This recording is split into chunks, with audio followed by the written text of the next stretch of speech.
Hi everybody. So this is my presentation for my research essay. I entitled it The Trail of Tears Through the Missouri Ozarks. What I could not fit in my research essay and a bit more. There was a lot of different stories and different research and just things that I came across that I could not fit in my essay because it's going to be entirely too long, or it was going to take up too much detail, or I couldn't always relate it back to my thesis. So I included that in this presentation. So this slide is about the Sumner and Hansinger murder. It is a murder that did not take place in Leclerc County, but it did take place in Wright County, actually in Hartville, which would be about 30 minutes from Lebanon, and Wright County is the county over from us. Isaac Sumner, I talk a little bit about him in my research essay, but I mostly focus on his wife who actually sold the Cherokee provisions from their house, and I talk about how it's a little peculiar that she was a woman and she was selling these Cherokee who were passing by the house because Isaac was not home during that time. So Isaac moved from Leclerc County after the Trail of Tears to Hartville and became a school teacher. John Hansinger is the next person, and he lived fairly close to the school that Isaac Sumner was teaching at. And there's not a lot of information on him, but we do know that that's where he was located. Sumner's school was located near the mill, so the school was actually located near a spring. And from this spring, just down the ways, there would have been a mill as well. But John would have had to pass the school from his house to get to the mill. So Isaac let out of school for whatever reason that day early during lunchtime, and he went down to the spring as he typically does, and he was peeling a peach for lunch. And as he was peeling this peach, probably leaning up against a tree or something, John Hansinger had came with his goods to take to the mill.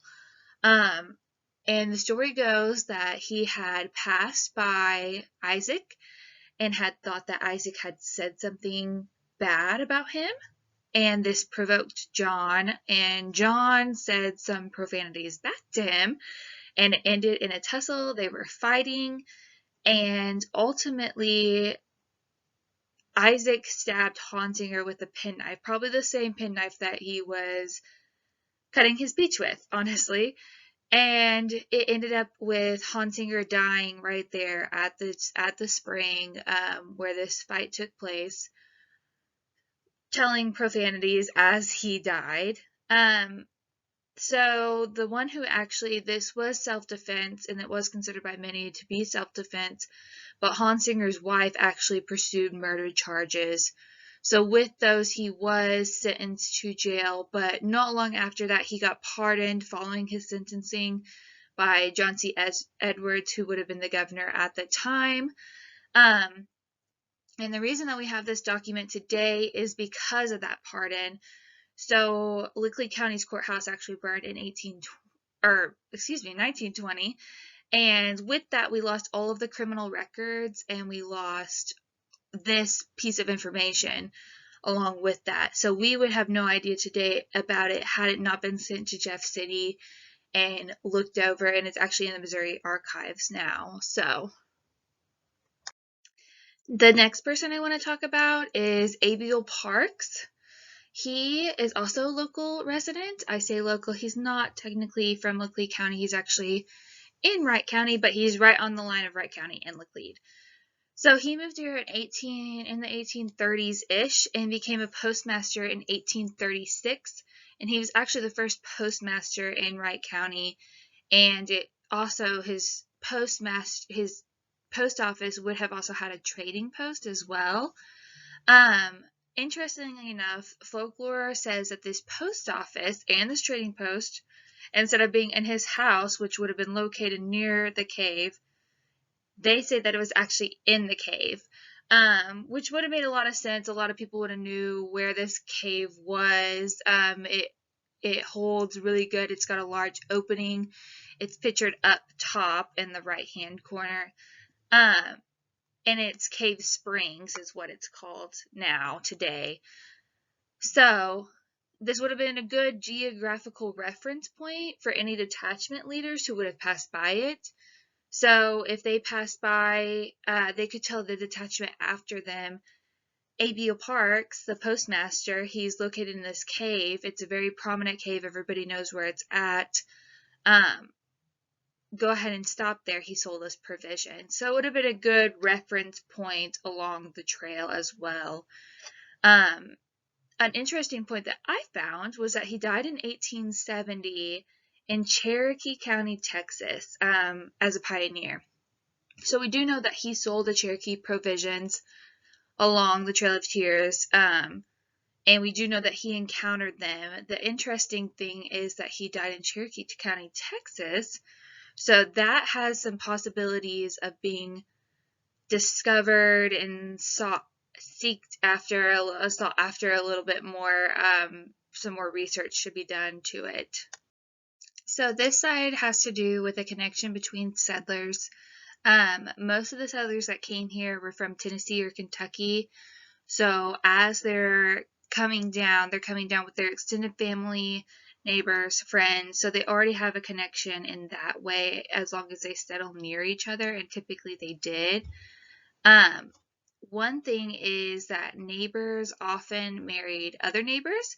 So even though these people were spread out a distance, quite a miles away, they would oftentimes marry their children to the closest neighbor, and they were all connected in that way. So Robert Fairs, who's up in the top right-hand corner, is his tomb, which is also crushed to this day. His daughter would be down in the lower right-hand corner, in the portrait picture, as Mary Fairs, and she married Thomas Honsinger, who would have been John Honsinger's son. So they're all interconnected, they're all married to each other, and they would have known by this where everybody was at, what they had, what they were doing when the detachments came through. So when the Cherokee passed through, they could have easily gone to Robert Fairs, and he could have said, "Oh, my daughter is married to a Grigsby down the road, and they have provisions. They can sell you fresh beef." He would have been able to point them to them. And even though they lived quite a distance away, he would have known what was going on because of this interconnectedness between all of the settlers in the area. Everybody knew everybody. Everybody knew what they had, or if they didn't have anything, where to get these provisions. And that's why so oftentimes we see the Cherokee go off the route, was probably because they were pointed in that direction by somebody just so that they could get provisions that they needed. So this slide focuses on a lack of primary documents. I talk about a lot in my paper about the B. Buchanan pay vouchers, and that's what I focus on a lot in regards to the settlers.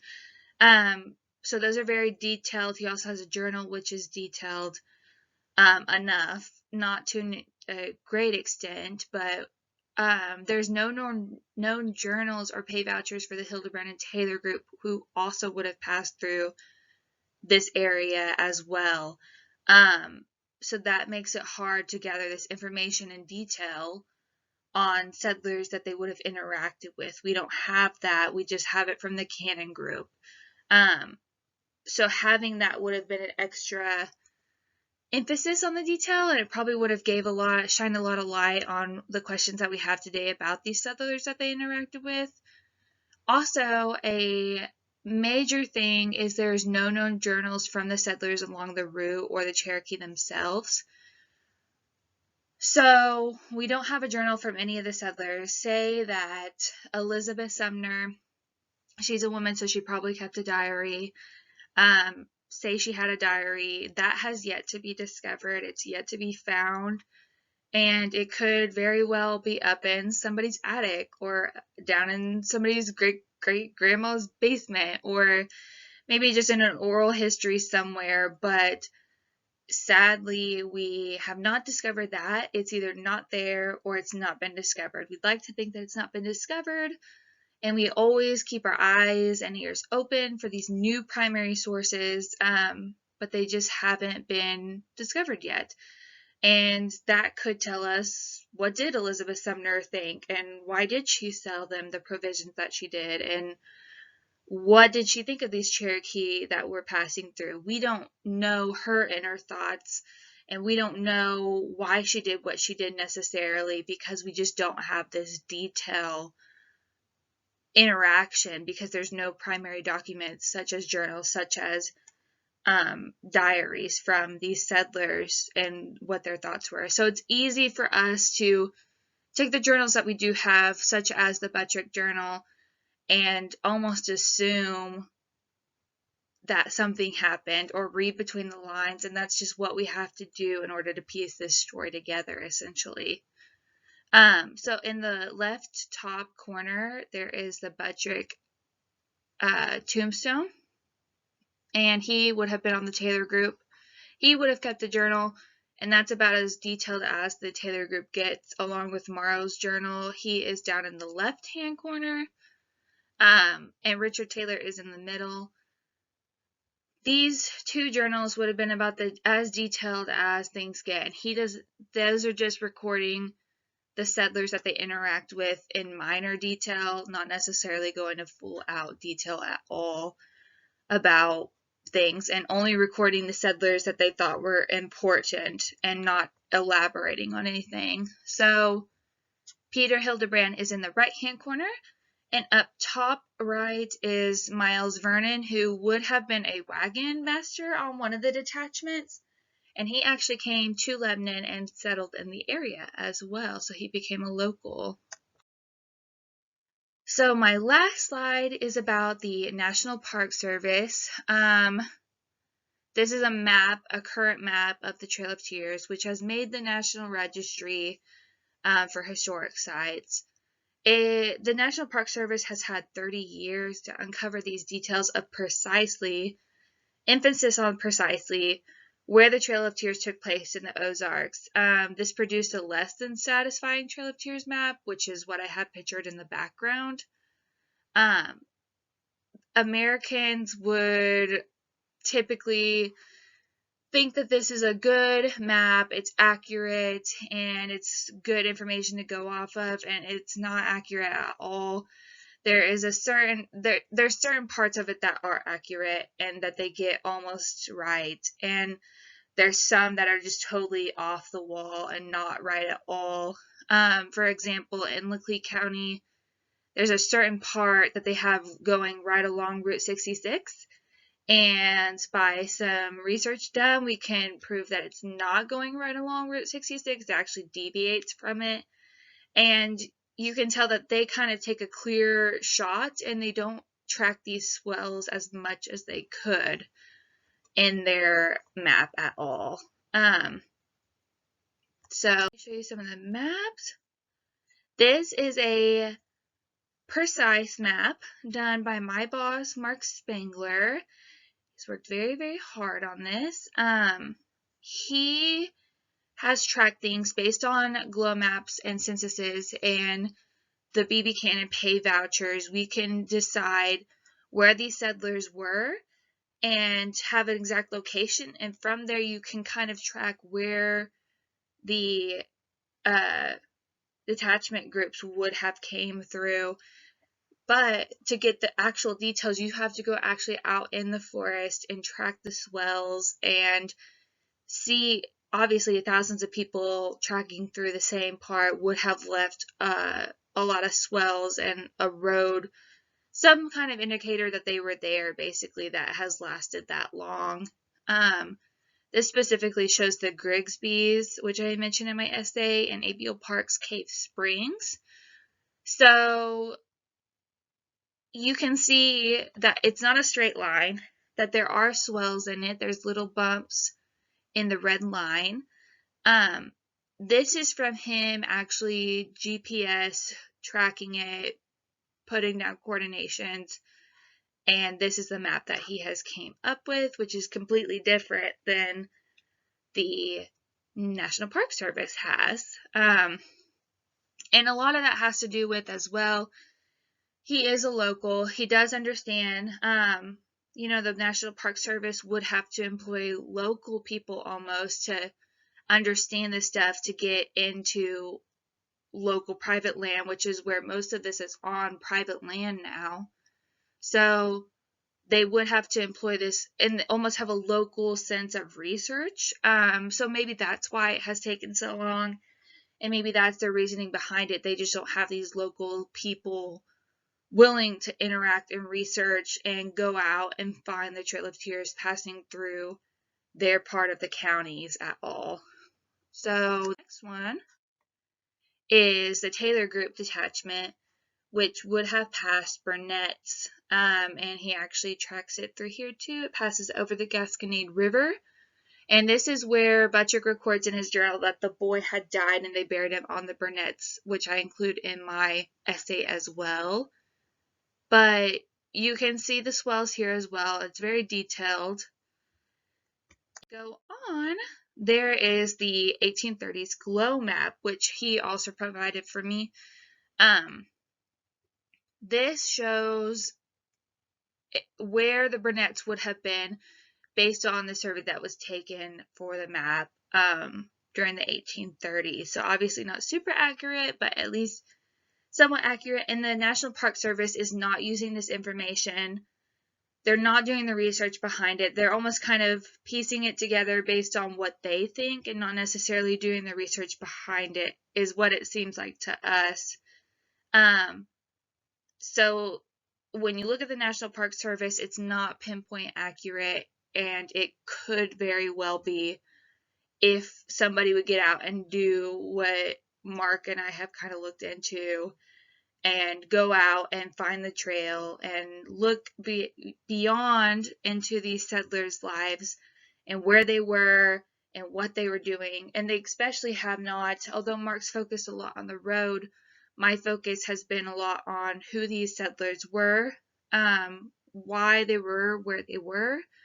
Is there any primary sources out there for them? Kind of building this backstory to the settlers. That has not been discovered at all by the National Park Service. They've mainly focused on the road, and they obviously haven't focused that much in detail on the road, so they're definitely not going to focus on this story as well. So, that is a little disappointing. This is my bibliography, so that is the end of my presentation, and I hope you all enjoyed.